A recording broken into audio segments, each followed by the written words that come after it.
we're in for a celebration of what critics call the rare contribution of big ideas and truly fun writing. A New Yorker by birth, Christopher graduated cum laude from Yale. By 24, he was managing editor of Esquire magazine. By 29, chief speechwriter to George Herbert Walker Bush, the then Vice President of the United States, and later the founding editor of Forbes, FYI.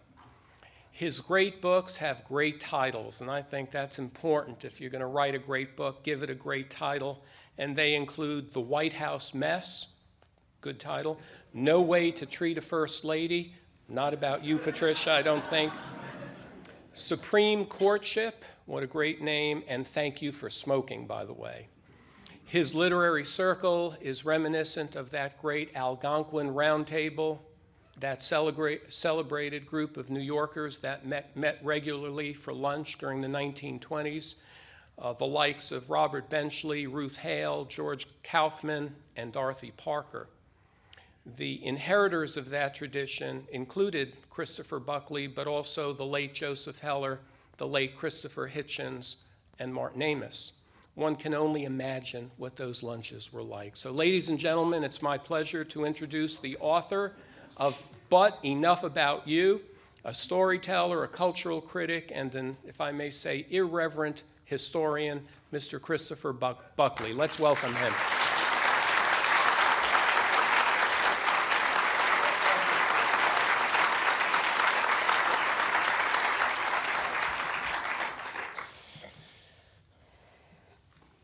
Hello.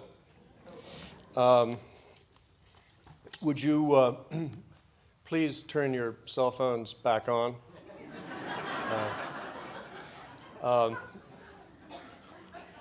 What an honor to be introduced by Dr. Pastides. I've had the pleasure for some years now of getting to know him and his delightful and very beautiful wife, Patricia, your First Lady, who is a Connecticut girl, I point out with no small pride, being a Connecticut Yankee myself.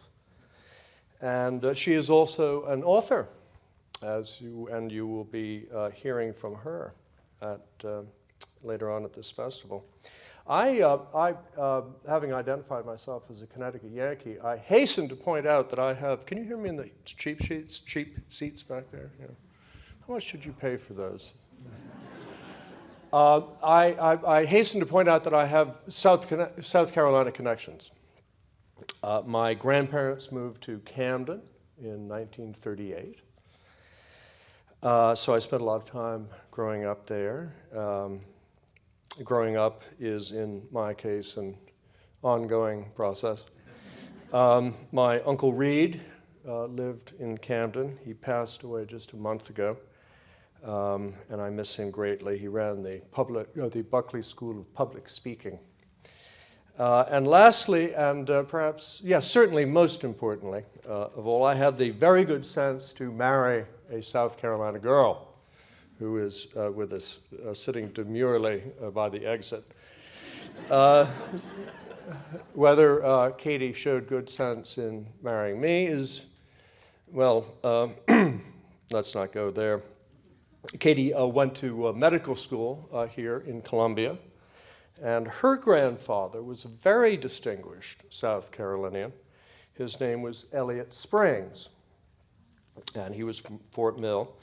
He was a classmate of the aforementioned F. Scott Fitzgerald at Princeton, a Yankee institution of allegedly higher education. And when the Great War broke out, he volunteered as a fighter pilot and shot down a considerable number of Huns. Fokkers. That's a technical airplane term. 11 kills, actually, to be precise. And then he came home and wrote a novel about it called Warbirds. And it became a huge bestseller. But he was cleverer than most writers, which is to say, he did not continue to be a writer.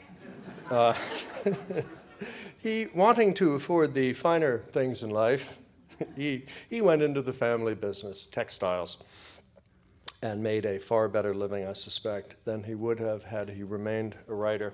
So how's that for South Carolina connections? Does that suffice?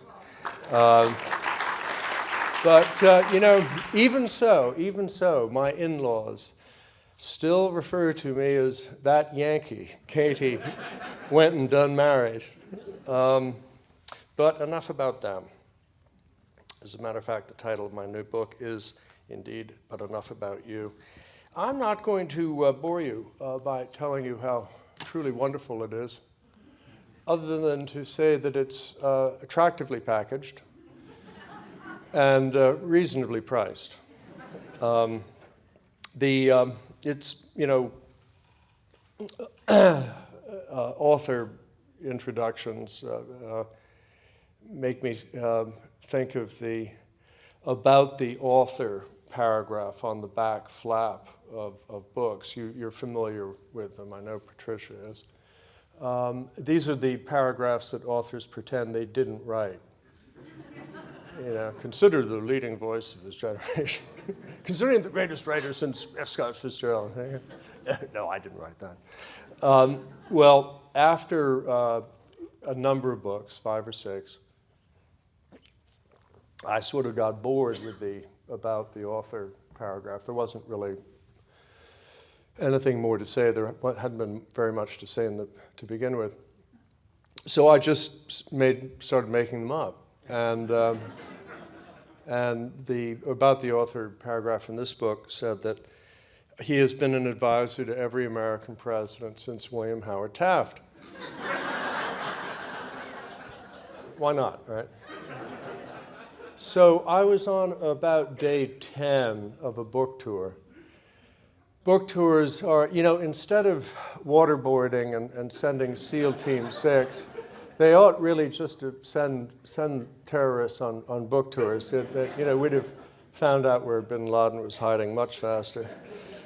So you get a little punch. I was in Boston. It was on about day 10. I was walking into an AM drive time radio interview. And these are not generally occasions of Socratic dialogue. That's a Greek term. There's a hierarchy out there in radio land, and up here you have NPR and Terry Gross, Fresh Air, and then down here you have the AM drive time radio interview, which consists of some ignoramus barking ignoramus questions at you between the traffic reports. So I walked into the studio, and the host, to use a sort of a generous construction, was I saw him hunched over the about the author paragraph with beetling brow, and I knew right away this was all he would know about me. And he looked up at me, his brows now sort of beetling into a kind of a Cro-Magnon aspect. And he said, "You were an advisor to William Howard Taft?" And I said, yeah, I was. And now the brows, something was not right, but he was going to go with it. He said, "Well, so we could talk about that?" I said, yeah, we could talk about that. And we did. I haven't been invited back, but it was kind of worth it.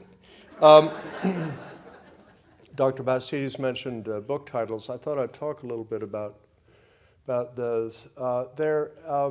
Anyone hazard a guess how many books are published in the United States every year? It's about 1 million.